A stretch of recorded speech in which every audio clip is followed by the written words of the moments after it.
If you want to start to feel happy, it starts with you wanting to feel happy. We like to sit and dwell. We like to sit in our own sadness. Make sure you're spending time every single day, whether it's 15, 20 minutes, whether it's an hour, 2 hours. Take time to allow your mind separation from the stresses of your day. If you expect to fail, you will fail. On the other hand, if you expect to win, you will win. And he's right, because doctors and psychologists, both alike, they agree that worrying actually does shorten your life, and it does damage your body.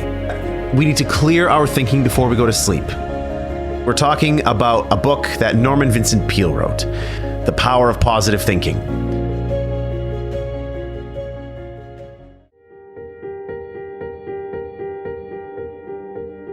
Let's kick this off with golden nugget number 1, creating your own inner happiness. That you are responsible for your own happiness. Because unhappiness is usually the byproduct of you thinking sad thoughts, you having these negative feelings, you having resentment towards others, and just having an overall crappy outlook on life. So if you think those things, what do you think is going to happen? You have to force yourself to not think those negative thoughts. Peale says we have to get into the happiness habit by thinking upbeat, cheery thoughts throughout the day. We like to sit and dwell. We like to sit in our own sadness. I don't like to do that, but I just know that sometimes my brain forces me to do that, and I don't know why. So I have to force myself to not do that. I have to put on upbeat music. I have to go do something productive. I have to get in the gym. I have to go hang around friends that are going to make me laugh. And it's tough. At first, it doesn't feel right. It feels like you're forcing it because you are forcing it. But eventually, it starts to make you feel better. There are miracles happening all around you. There is beauty all around you. Open your eyes and look. Can you see the sun shining? Great. Can you hear the birds chirping? Great. Can you feel the warmth of the sun on your skin? Awesome. There's simple beauties all around us. If you want to start to feel happy, it starts with you wanting to feel happy. So short circuit those negative thoughts. And when you start to feel bad, when you start to find yourself gossiping, feeling guilty, feeling angry, feeling whatever it is you're feeling that's negative, turn that around. Force yourself to think positively, do positive things. And while it doesn't feel right at first, keep going. You're on the right path.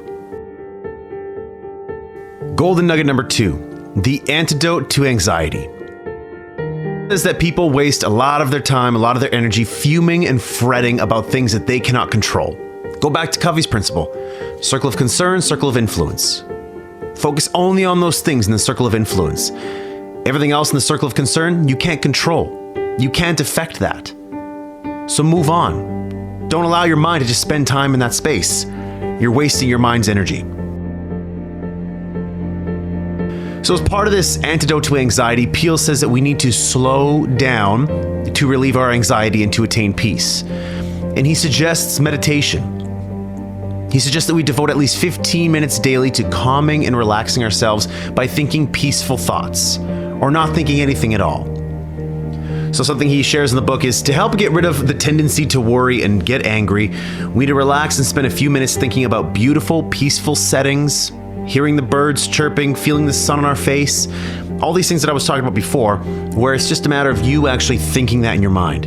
Wherever you are, if you're at work, if you're in your house, it doesn't matter, or close your eyes and open your mind to maybe a place where you were on vacation before. And go there for 15 minutes. Smell the smells, feel what the sand feels like on your feet, feel yourself plunging into the ocean. So the antidote to anxiety, it's all about clearing your mind. However you choose to do that, make sure you're spending time every single day, whether it's 15, 20 minutes, whether it's an hour, 2 hours, if you're working out at the gym, whether you're doing yoga, whether you're going to cycling class, whatever, take time to allow your mind separation from the stresses of your day. Golden nugget number 3, expect the best. If you expect to fail, you will fail. On the other hand, if you expect to win, you will win. So, what seeds are you planting in your mind? Are you planting seeds of positivity or seeds of negativity? Guess what? Your life is going to give you back more of that. Are you planting seeds of, doubt and, I'm not going to make this work, or something bad is going to happen? If you're planting seeds of that, guess what you're going to get? More of that. Start focusing on the positive. Start focusing on how things can go right. And guess what? When things go wrong, say, there's a lesson in that for me. Because life doesn't happen to me, it happens for me. So everything that's happening is there to teach me a lesson. This isn't a setback, it's a set up. This thing that's really bad, it happened for a reason. I'm going to learn from it and I'm going to get better.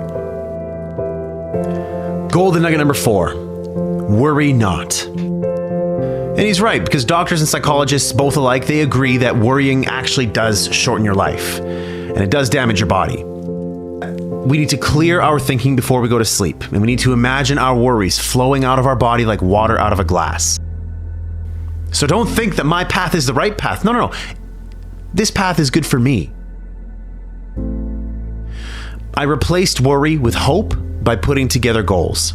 I put together 3 goals: a financial related goal, a health related goal, and a profession related goal. Something that what I was going to do with my life. And back in the day when I was going through those stresses, I was worrying a lot. I was having a tough time sleeping. I was having chest pains. My heart was palpitating all the time. And I really just could not get, a high level of satisfaction in life. And, if you were saying on a scale of 1 to 8, Ryan, again, 9s and 10s are reserved for very special times in our lives that seldom happen. I was sitting at a 4 consistently, where I would wake up and I'd all of a sudden feel the stresses of the day. I would pass between 3 and 4 all the time. So what I did was to replace that worry, that anxiety, that fear. I built myself a plan that gave me hope, goals that gave me hope. Something that got me excited, something that I wanted to work towards, something I wanted to achieve because I knew that if I did, it would get me out of this mess and my life would be better as a result. Golden nugget number 5, problem solving. I had problems that I needed solutions to. I had desires, I had wants, I had dreams, I had goals that I needed a solution to. The Crap Show was a solution. Create Your 8 was a solution. But what I did need to do was take myself out of the busyness of the day and allow my mind to sort of free up and look for inspiration all around me. And know that whatever solution I'm looking for, it's going to come to me. And this is where in this golden nugget in the book where Peel talks about, problem solving, he gives us 10 problem solving techniques, which many of them I believe with. The first one, believe that for every problem, there is a solution. So yes, believe that your problem can be solved. Yes, it's hard. Yes, it's difficult. Yes, you don't have a solution right now, but there is a solution. And oftentimes there's more than one. 2, try to maintain your serenity as you address a problem. So don't feel anxious. Don't try to get angry and say, I'm not getting this. I don't understand. No, you need to be calm. You need to be hopeful that there's going to be a solution to this problem. Number 3, don't try to force an answer. Don't try to say like, oh my God, I need an answer by Saturday at noon. If I don't get it by Saturday at noon, then it's too late. Sometimes you can't force it. Life often happens for you. And so you just need time for that to reveal itself to you. Number 4, gather all relevant information. Pretty simple. Do as much research as possible. Number 5, write down all facts about the situation. Again, get understanding for the problem, what's going on. You need to get clarity on the problem so you can get clear on what solutions you need to solve it. Number 6, spend time praying about the issue you are confronting. Listen, if you're praying about it, that's fine. If you're not praying about it, maybe you're thinking about it. Always make time to think about it. When you're walking in nature, yes, take time to think in nature and allow your mind to flow. But when you separate yourself from the stresses, the anxieties, the busyness of the day, allow your time to think about solutions. Number 7, believe in and seek God's guidance on the promise of the 73rd Psalm, "Thou wilt guide me by thy counsel." If you believe in the religious aspect of that will talk to you. That necessarily doesn't talk to me. So I maybe won't be using that one. Number 8, rely on your inner gifts of insight and intuition. There's things that we believe we should do, and then there's things that we know we should be doing. So you got to listen to yourself, and it takes time. It does take time. It takes patience. It takes some maturity for you to realize what you're great at. And sometimes you're doing something just to make a living, just because it's my job, it's my career, it's what I believe I'm great at. But you have other gifts within you that maybe you're not exploring yet, that you should be. Number 9, attend religious services where you can and listen peacefully and let your subconscious work on the problem.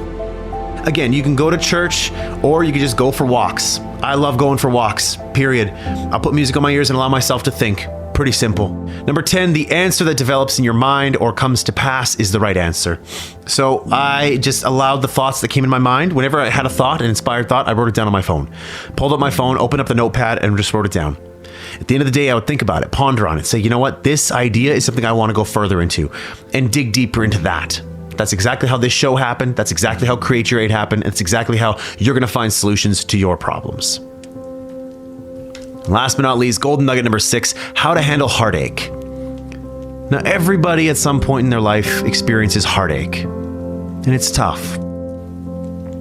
And so Peel says that for us to get over heartache, we need to resist the heartache by staying busy. So if you're getting a divorce from your husband or your wife, if you just broke up with your girlfriend or your boyfriend, if you just lost a loved one, if a loved one passed away, a friend, a family member, doesn't matter who it is. He says that in order for you to get through it, you need to stay busy. You need to return to your normal activities as soon as possible after a loss or a defeat. And you need to resist the temptation to brood and feel sorry for yourself. I got to get back to work. I got to get back to my goals, get back in the gym, get back to eating right, get back to hanging out with my friends, my family, listen to the music that I was listening to. We have to return to life. But sometimes we just have to be sad and we have to work our way through it. But the key here is to not allow your mind to dwell on it for too long. That's not handling heartache. That's allowing heartache to take control of you and to win.